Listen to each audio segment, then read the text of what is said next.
So hi everybody, I'm Julia Morgan, and I'll start with this first slide here. This is a site-specific painted piece. It took up a fairly large wall at a gallery in San Francisco called the California Institute for Integral Studies, where I was doing my master's at the time at the San Francisco Art Institute. This is from 2011, and this is kind of the root of where all my work comes from as an artist, which starts with my family history. So in doing research about what constituted my family, this was a format I found for tracing yourself back through your family tree. And on my mother's side, which is to the left, it goes quite far back. I have a photo and documentation until going as far back as 1853. But on my father's side, past my grandparents, even a lot of details about them I don't know anything about. So it was just a way to talk about that visually, but also with the written word when you look closely at it. And then this is one of my most recent pieces, some work that was actually at Gallery 1313 in November, part of a small group show called Liminality. And last year when I went to the Black Canadian Studies Conference at Brock University, Andrea Medavarsky presented a paper that was talking about Susanna Moodie, Canadian canonical writer most of you probably know, and then the history of Mary Prince, who was a slave who was born in Bermuda, which is where I'm originally from. And they knew one another. Apparently they met in England, and Mary Prince told her her story and asked her to write about it. And so I was astounded at this connection and what that means about Susanna Moodie's work, what this means about Mary Prince, what was this relationship that these two women had. And so I created this series that talked about what that relationship could have been, including characters and costumes. And then the written piece in the bottom corner, there's their words merged together. I looked in their books for powerful passages where they kind of had parallel experiences and merged them together as if it were one piece. In addition to being a practicing artist, I'm a 7th and 8th grade middle school art teacher in Sacramento, California. I've been in Toronto for about the last 20 years and just moved in October of 2013 to start working with the school. And this is some of the work that I've done with the kids there. It's primarily the student body is Black and Hispanic. It's a disadvantaged neighborhood, but it's a prep school that's prepping them to go into the high school, where 95 to 98% of the students go on to college and university and has a really high success rate. And art was something that they found they were lacking in the middle school, but they have a really strong program in the high school. So they've brought me in. So here, obviously, I've talked to them about the work of Kara Walker. So we did just silhouettes of themselves to show themselves as individuals.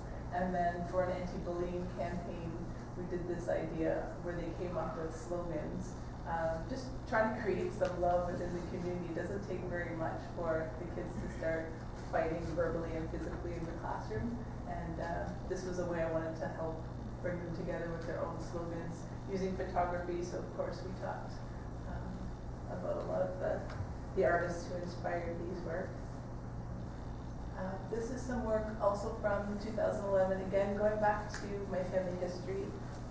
In my research I found a grandfather I never knew on my father's side was kind of a famous person in Bermuda. He used to be featured regularly in a newspaper there. And there's a template where you can search his name and it shows up with this highlighted bar every time his name shows up, and there's hundreds of references.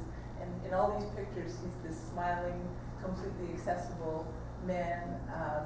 No one on the island will say a bad word about him. He was a UN ambassador. He fathered many, many, many, many, many, many children. I keep finding out about more and more of them. But I feel like there's this relationship he has with the media and with the public that isn't who the man is. Nobody really knows who this man is, and so I challenge myself to try to be this man. He's received a posthumous Arts and Humanitarian Award. I still feel like nobody really knows this man, so there's a bit of a tribute to the Invisible Man, talking about masks in the top piece there, where his head's cut off. And these are poses that I copied from pictures I found of him in the newspaper. This is from 2012. So this book, The Natural History of Man, which is in the bottom left-hand corner, is from 1794. This belonged to my maternal grandfather, and found it in the basement one day, unbelievably, and I started reading through the disturbing images. I know a lot of you are familiar with this type of work. So the words are actually burned in, suntanned, on the body. And the quote, a Negro man with a white woman produced a mulatto, half white and half black, or of a yellowish blackish color with black short frizzled hair. And on the front part, on the stomach, it says those parts of the skin which are not exposed to the sun's rays lose their color. One of the hypotheses that this author had about Black African people coming to North America was that once they were removed from the sun in Africa, of course, they would turn white.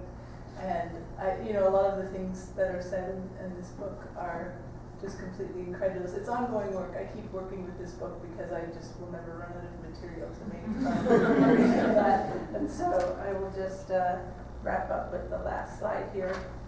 These are some works in progress. I always start with myself, looking at a few things here. The notion of the selfie. We're all on Facebook and online. Our images are out there. But I like to paint as well. I don't think I'm a particularly good painter, but I like to work with ink, and so I'd like to expand this out, looking at other images, other pictures of people. And last two things I don't have images for, but encouraging you all to look at a publication called The Image of the Black in Western Art. And this month, there's an article coming out written by Dr. Deborah Willis at NYU, and she writes an essay about some of my work. But it's like a 6-volume set that is really exciting. And then lastly, check out Wanderer.com. It's WONDEREUR, and it's kind of an exciting announcement today. So I'll leave it at that. Thanks so much.